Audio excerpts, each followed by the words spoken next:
Hey everyone, what's up? It's CS back here with another installment, and here's my review for UFC on Fox, Johnson versus Dodson. Alright y'all, now I haven't done a review in a while, but I figured I'd do one for this card, and I actually enjoyed it, and I actually have time to do a review, so might as well. But yeah, let's start off at the top, main event between Demetrious Johnson and John Dodson. Alrighty folks, now a lot of people saw the fight going something like the way it did, including myself. I thought John Dodson would get the shots that he wanted in early, like, being able to keep Demetrious at the end of his punches, knocking him down occasionally and landing those nice hooks. He has a nice left hook, and that dropped Demetrious a couple times. But I didn't think it would be enough. I thought Demetrious would be able to pressure John Dodson in the end with his takedowns, and I thought that it would matter in the eyes of the judges, which it did. Towards the later rounds as well, Demetrious' striking looked a little bit better as far as he wasn't as lopsided on the feet, when you compare it to rounds 2 and 3 when John Dodson was dropping Demetrious. Demetrious was able to clinch up with John,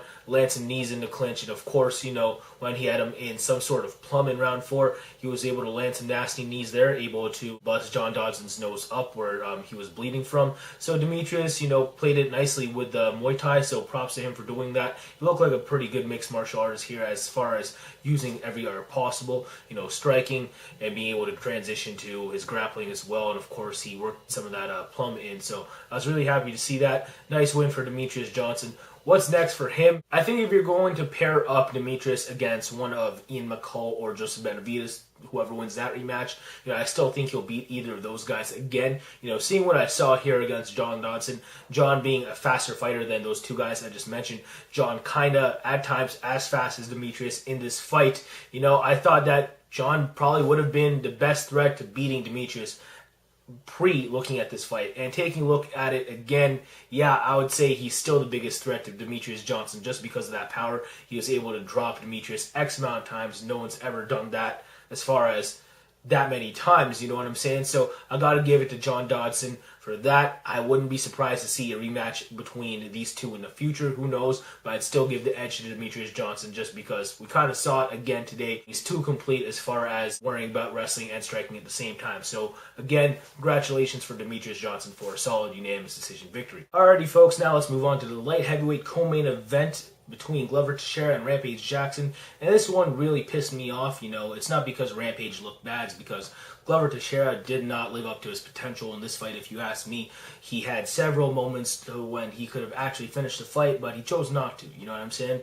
I thought, Glover would have came out with some kind of breakout win to where he would look devastating beating Rampage Jackson. It was definitely decisive, but it wasn't devastating to warrant, a title shot with John Jones. What's more decisive to get a title shot against John Jones is even Chael Sonnen talking his ass off from middleweight to get up to 205 to get a title shot.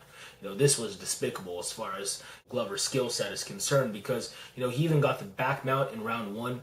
And from there, he chose to let Rampage get back up. He had his legs nice and grapevine around Rampage Jackson, and he could have sunk in the hooks for a rear naked choke, if you ask me. If not, land strikes, get a ground and pound TKO, or something that could have led to an RNC. But he chose not to, He was also beating Rampage up on the feet, and even in round 2, Rampage started to drop his hands. He was eating a lot of straight punches from Glover. Body shots ripped into him and everything. I don't know why Glover just didn't feel like going in for a kill. I know Rampage is a dangerous opponent on the feet, but he could have at least taken Rampage down at those times and just finished him with more strikes. It's not like Rampage was showing any wizard. It's not like Rampage was showing any effort to get back up. He got back up because Glover chose to let him get back up. I felt like I was watching WWE, where some guy would have the abdominal stretch on someone, and that guy in the abdominal stretch would be waving at the crowd to be like, yo, help me get out of this. And Rampage would kind of get helped out of this, and it's because Glover let him. Just like the guy who's putting the abdominal stretch on. That's how I felt. So if you ask me, Glover Teixeira was after more of a fight of the night, rather than a more devastating win over Rampage Jackson. And I really just don't like it when guys could just finish the fight and they just choose not to, just because for whatever reason they want to satisfy, the fans, if not their opponent. Rampage, I think he's kind of pathetic as of late. I know Rampage is primarily a striker, and I'm pretty sure that Glover was trying to satisfy him as far as gaining his respect by standing with him. So the fact that Rampage holds strikers in higher regard than, mixed martial artists kind of pisses me off. But for the fact that Glover Teixeira, in my opinion, fed into that, I just think that's soft as hell. So really didn't like this fight personally, just because, again, Glover could have finished it. But to some of you casual fans, this might have been visually appealing. Now, in my opinion, Glover gets his ass kicked by the winner of Mousasi and Gustafsson. Just saying. Now let's move on to that lightweight bout between Anthony Pettis and Donald Cerrone. Damn, Anthony Pettis is a problem in the lightweight division. That was rather nasty. Donald Cerrone just couldn't handle the kicks. Anthony Pettis with, the Superman knee. That was kind of strange. And of course, he had the cartwheel kick, but he was ripping head kicks, body kicks, nice straight punches. Donald Cerrone was just too slow for this Anthony Pettis guy. Cerrone's a bigger opponent. Head straight up in the air, just a nice target for Anthony Pettis to tag, and boy was he tagging it. That nice body kick pretty much did it at first, and then, of course, he finished with more punches when Cerrone found himself in the ground, kind of fetal-like. So, nice win for Anthony Pettis. What's next for him? Hopefully a title shot between him and Benson Henderson. That will be the rematch. Of course, the first time Anthony Pettis did the Showtime kick to win that title, so that was a nice win for him. But with a new and improved Benson Henderson, who knows what could happen, especially with Pettis, just improving like we saw here. So nice win for Anthony Pettis. I'd like to see a title shot. All right, but now let's move on to that Ricardo Lamas, Eric Koch featherweight match. This is the last bout we'll take a look at on the main card. It kicked us off. Pretty good bout if you ask me, at least nice finish, Ricardo Lamas with some nasty ground and pound. The guy slipped. Eric Koch tried to pounce on him, and he ended up making a Wookiee mistake. Ricardo Lamas was able to get on top, and Eric Koch was in his own guard and taking punches. Sucked, that one punch opened him up for some elbows, and his face was a mess. Looked really nasty, so nice win for Ricardo Lamas being able to capitalize on his own mistake, I guess. So nicely done. And what's next for Ricardo Lamas?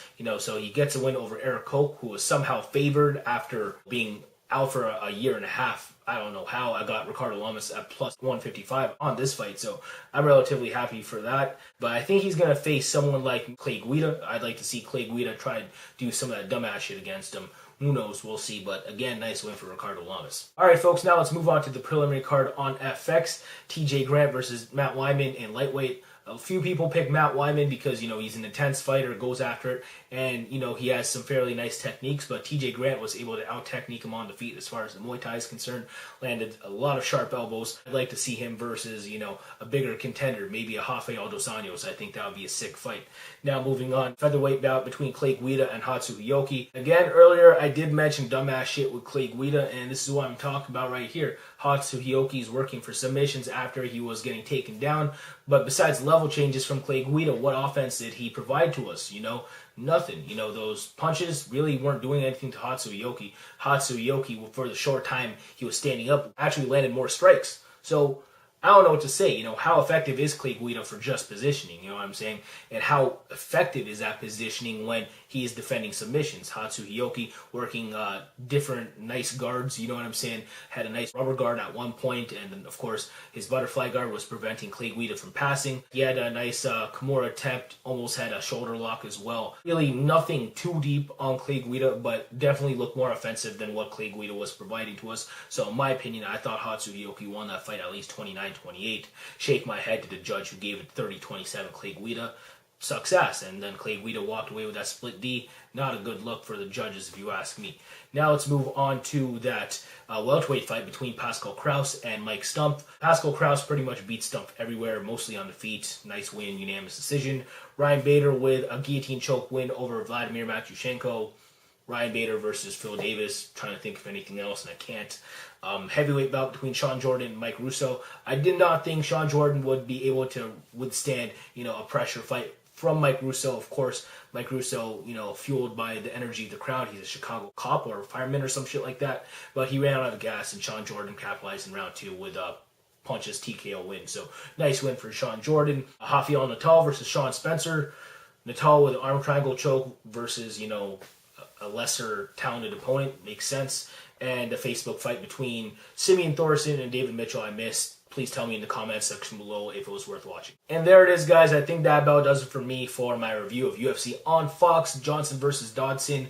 Please tell me what you think in general of the card in the comment section below. Tell me what you guys thought of my commentary as well. Please subscribe if you liked the video, and like the video as well if you guys liked this shit. So thank you for all the support once again. Uses for all my supporters, boosts for all my haters, and take care.